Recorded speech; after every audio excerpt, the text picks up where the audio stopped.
Hey guys, how's it going? Thanks for stopping by and checking out my video today. My name's Eric, and today I'm going to show you how to cook and smoke a boneless pork loin. This is actually a pork loin roast, so it's a little bit thicker. This one's just over 5 pounds. I picked it up yesterday at Sam's Club, and I'm going to be cooking this on my pit barrel cooker.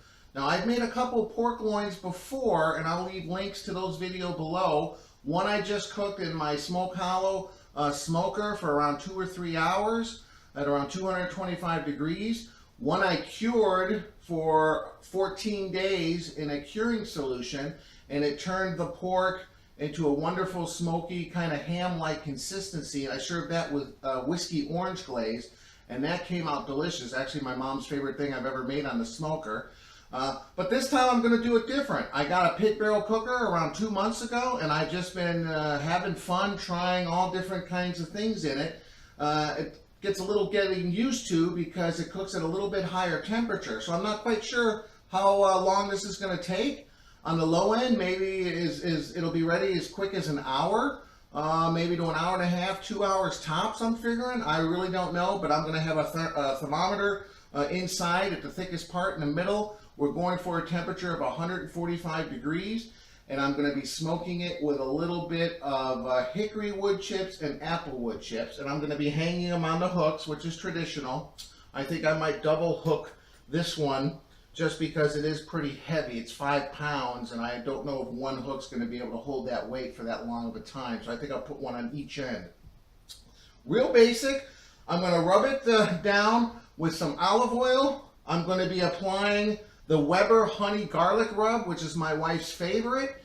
And right now it's around 10 o'clock in the morning. We're going to make this for dinner, so I'm just going to get it out of the package, apply the olive oil, put the rub on it, and I'm going to put it in the fridge and just let the rub kind of marinate into the meat and let it sit in there until I'm ready to pull it out, probably early afternoon to late afternoon, and get ready to cook this for dinner tonight. So let me get this unwrapped, and I'll be back in a second to show you how we apply the rub and the hooks.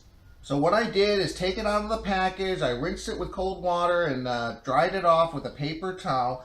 As you can see, this roast is basically 2 pork tenderloins that have been tied together. So you got 2 on top of each other. So that's why it's a little bit thicker. So I'm not quite sure how long it's going to take, but on the pit barrel it's probably going to take no more than an hour and a half, I'm guessing. So the first thing we want to do here is we're just going to coat the entire thing with some olive oil. We just want to get it a little bit of moisture so that that rub will stick. Now you can use any kind of rub you want. In fact, the one last time I did a pork loin, I made my own homemade rub that actually came out very delicious. In fact, I almost decided to use that rub again today, but I had this honey garlic rub, and I figured let me get rid of that. So after you've applied a thin layer, you just want to sprinkle it pretty good with the rub of your choice. Very basic. You know how this is, guys. You've done it before. We're just going to keep rotating it. We're going to be brushing on that olive oil, and we'll keep just sprinkling this on until it's nice and coated. Now, it's morning time for me, so I got several hours to let this rub kind of sit in the fridge and soak in. I highly recommend, if you have the time to do it ahead of schedule, you can do it overnight. Preferably, you want to do it for at least 3 or 4 hours, whatever rub you're using. It seems to soak in better. The salt in your rub is going to have a good effect on the meat, marinating like that. So that's it, guys. Let me finish up getting this thing ready to go, and I'll be back in a second. We're ready to put the hooks in. So I have finished applying the rub. Now, there's definitely a thin layer of fat. I'm going to try to put that facing down where the fire is to kind of protect the rest of the meat. So I'm going to flip this over, and what I'm going to do now is I'm just going to try to put a hook on each side here in the bottom loin. And let's just see here. We get here. And there's no exact right or wrong way to do this. We just want to make sure it's in there secure. I'm going to push up just make sure it gets into that first one on top. As long as I have enough room there to get it on the on that rebarb. And let me see if I could do this now. We're going to go in here. And let me see if I could just tilt it upward. There we go. I think that's perfect. So that's it. I'm going to go and stick this into the refrigerator and cover it up with some foil. And we'll be back probably, let's see, it's around 10:30. I'll probably be back around 3 or 4 this afternoon.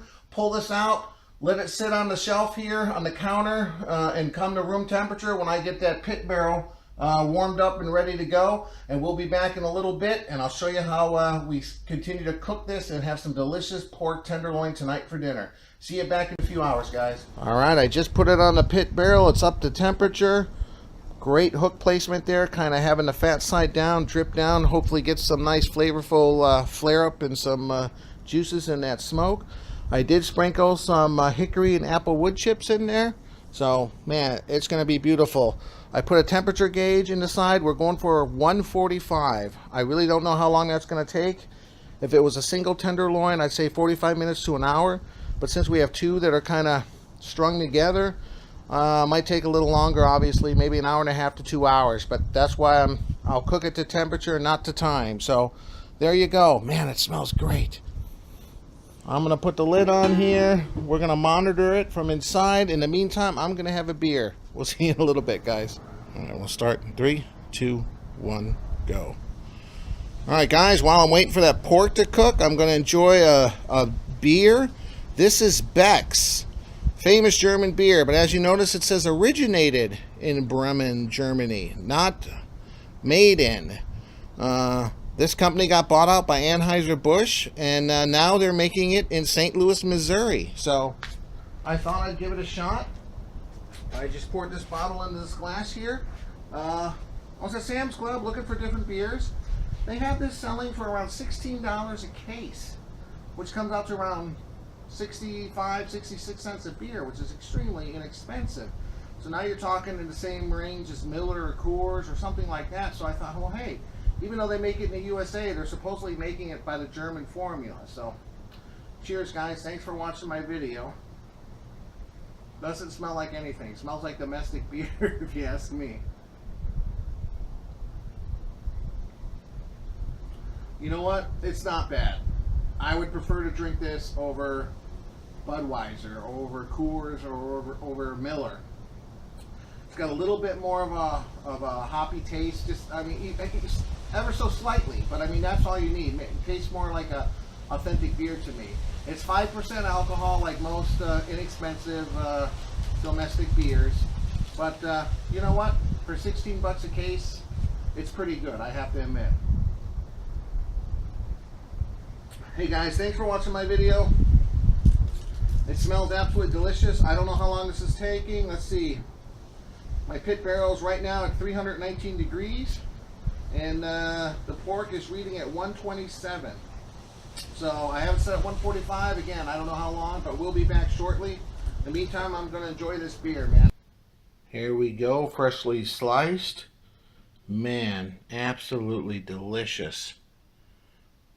I've tried some of this. It's so juicy. Look at this.